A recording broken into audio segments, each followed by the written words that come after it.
Okay, ये हमने एक सवाल लिए जनरल केमिस्ट्री बाय पेट्री सी में, chapter introduction two reactions in aqueous solution. इसमें ये दिया हुआ है balancing equation in an acidic solution.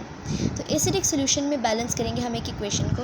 ये मैंने इक्वेशन अपने पास लिख ली, where sulphide ions are converting to sulphate ions and manganate ions are forming manganese +2। सबसे पहले हम देखते हैं कि इनकी ऑक्सीडेशन स्टेट्स क्या हैं। सल्फाइड में सल्फ़र की ऑक्सीडेशन स्टेट क्या है, तो मैं निकाल लूँगी जिससे हम रिडॉक्स सॉल्व करते हैं कि 3 टाइम्स ऑक्सीजन की लिखी -2 होती है ऑक्सीडेशन स्टेट, और फिर ओवरऑल चार्ज है इस पर -2 का, तो इस तरह से लिख लिया। अब मैंने लिखा 3 2 ज़ा 6, -6 is equal to -2। Sulphur is equal to, वहाँ जाके पॉजिटिव हो गया, इट मीन्स सल्फ़र यहाँ पे +4 की स्टेट में। यहाँ पे देख लेते हैं कि सल्फ़र के स्टेट में 4 टाइम्स है ऑक्सीजन और इसका ओवरऑल चार्ज है -2, तो ये आ गया 4 2 ज़ा 8, वहाँ जाके पॉजिटिव -2 हो गया, +6। इसका मतलब है यहाँ पर सल्फ़र का है +4 चार्ज और यहाँ पे सल्फ़र का चार्ज है +6। अब यहाँ पे मैंगनीज़ का निकाल लेते हैं, तो मैंने लिखा Mn + 4 टाइम्स ऑक्सीजन और ओवरऑल चार्ज है -1। Mn 4 2 ज़ा 8 इज इक्वल टू -1, ठीक है। अब मैंने लिखा Mn is equal to 8 - 1 is +7। यहाँ पे मैंगनीज़ का इस एलिमेंट का चार्ज है +7 और वो यहाँ जाके +2 हो रहा है। अगर वो ये चेंज ला रहा है ऑक्सीडेशन स्टेट में, यानी +4 से +6 जा रहा है, तो it is losing 2 electrons, loss of 2 electrons, ठीक है। तो ये +6 में आ रहा है, और अगर ये +7 से +2 बना रहा है, इसका मतलब कि it is gain of 5 electrons, ठीक है। अब हम क्या करेंगे कि हम इनकी हाफ़ इक्वेशंस लिखेंगे। हाफ़ इक्वेशन का मतलब है कि मैंने सिर्फ जब सल्फ़र की बात करूँ तो सिर्फ इसके इलेक्ट्रॉन का गेन या लॉस जो भी हो रहा है वो शो करना है। तो मैंने कहा कि लूज़ कर दिया उसने 2 इलेक्ट्रॉन्स और वो बन गया ये, ठीक है।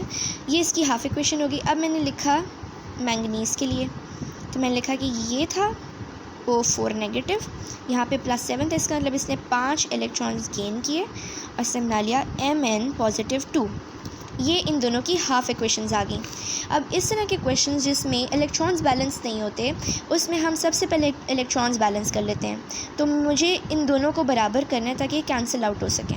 मैंने इस पूरी इक्वेशन को 5 से मल्टीप्लाई कर दिया और इस पूरी इक्वेशन को 2 से मल्टीप्लाई कर दिया, ताकि ये साइमल्टेनियस लीनियर इक्वेशन की तरह से हम इसे सॉल्व कर सकें। तो ये क्या बना, SO3 -2 विल फॉर्म, ये 5 हो गए, 5 से मल्टीप्लाई किया था, 5 2 ज़ा 10 इलेक्ट्रॉन्स प्लस 5 SO4 -2, और मैंगनीज़ से क्या बना 2 MnO4 नेगेटिव प्लस 5 2 ज़ा 10 इलेक्ट्रॉन्स फॉर्मिंग 2 Mn +2। अब हमने इसको ओवरऑल सॉल्व किया तो ये 10 इलेक्ट्रॉन्स इनसे कैंसिल हो गए और हमने बाकी सब कुछ इस तरफ वाली चीज़ें इस तरफ लिख के और इस तरफ वाली चीज़ें इसी तरफ छोड़ के लिख ली। हमने लिखा 5SO3 -2 and 2 MnO4 negative form 5SO4 -2 plus 2 Mn +2। ये हमारे पास ओवरऑल इक्वेशन आ गई। लेकिन अभी भी ये कंप्लीट नहीं, क्योंकि देखो यहाँ पर ऑक्सीजन है और यहाँ पर नहीं है, मतलब ये हमें किसी तरह से बैलेंस करना है इसको। तो हम क्या करेंगे कि हम एक तरफ वाटर और एक तरफ हाइड्रोजन आइंस डाल के इसे बैलेंस कर लेंगे, क्योंकि हमने ये कहा है ना कि एसिडिक सॉल्यूशन में हो रहा है, इसका मतलब H+ आइंस भी इन्वॉल्व हैं। हालांकि इस इक्वेशन में हमें H+ आइंस कहीं नहीं नज़र आ रहे। तो हमने क्या किया, इस इक्वेशन को दोबारा से लिखते हैं, प्लस 2 MnO4 नेगेटिव, यहाँ पे थोड़ी स्पेस छोड़ के 5SO4 -2 प्लस 2 Mn +2। यहाँ पे मैंने डाल दिए हाइड्रोजन आइंस। मैंने कहा कि ये सारा कुछ एसिडिक सॉल्यूशन यानी हाइड्रोजन आइंस की प्रेजेंस में हो रहा है।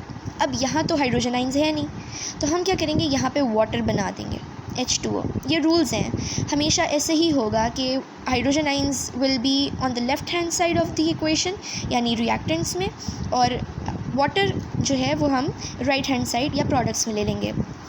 तो अब हमें इसे बैलेंस करना है जिसका नॉर्मल बैलेंस होती है। सिंपल तरीका बैलेंस करने का क्या है कि जो एलिमेंट्स इस तरफ हैं वो लिख लिए और जो इस तरफ हैं वो लिख लिए। सल्फ़र, मैंगनीज़, ऑक्सीजन और हाइड्रोजन। यहाँ भी sulphur, manganese, hydrogen and oxygen, oxygen and hydrogen. अब हमें इन्हें बैलेंस करना है। Let's count. ये 5 यहाँ पे हैं, यहाँ पे भी 5 सल्फ़र हैं, यहाँ पे 2 मैंगनीज़ हैं, यहाँ पे भी 2 हैं। ठीक है, अभी तक तो बैलेंस है। 5 3s are 15 plus 4 2s are 8, तो 8 और 15 जमा किए 23। यहाँ पर कितने हैं? 5 4s are 20, 21 ऑक्सीजन। सही है, अब ये बैलेंस नहीं है। फिर उसके बाद हाइड्रोजन आइंस देखते हैं, यहाँ पे 1 और यहाँ पे 2 फ़िलहाल। अब हमें कुछ ऐसा करना है कि ये सब बैलेंस हो जाए, ये भी 23 हो जाए और ये भी 2 हो जाए। तो हम ऐसा करते हैं, यहाँ पे अगर हम 3 लगा दें तो 20 + 3 = 23, ये ऑक्सीजन बैलेंस हो गए। हाइड्रोजन यहाँ पे ज़्यादा हो गए, 3 2s are 6 हो गए, यहाँ पे हाइड्रोजन 6 हो गए।